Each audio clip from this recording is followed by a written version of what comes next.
Primary storage डिव्हाइसेसमध्ये RAM या प्रकारची memory मोडते. रॅम म्हणजे रँडम ॲक्सेस मेमरी.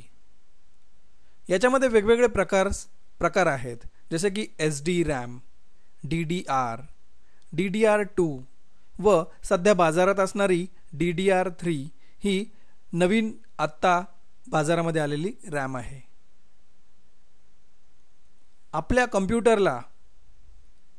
आपल्या कम्प्युटरच्या CPU मध्ये जो मदरबोर्ड असतो त्या मदरबोर्डवरती ही रॅम आपण इन्स्टॉल करतो किंवा स्लॉटमध्येही अटॅच करतो. आपल्या मदरबोर्डला कॉम्पॅटिबल असणारी रॅम आपल्याला बाजारातून विकत घ्यावी लागते.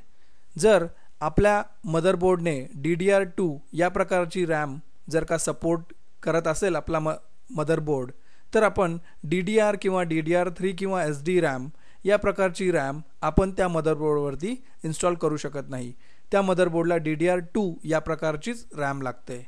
असे आपल्या मदरबोर्डला कुठल्या प्रकारची रॅम लागते हे लक्षात घेऊन त्यानंतर त्या प्रकारचीच रॅम आपण घेतली तर आपल्याला त्या रॅमचा उपयोग होऊ शकतो. नाहीतर आपण ती रॅम आपल्या कम्प्युटरमध्ये अटॅच करूच शकत नाही. आता इथे ही एक प्रकारची रॅम आहे. इथे अजून या दोन मदरबोर्डवरती बसणाऱ्या 2 रॅम आहेत व ही खाली जी ही छोटी रॅम आहे ही रॅम लॅपटॉपसाठी असते.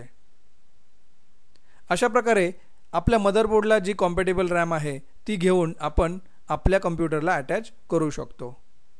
धन्यवाद.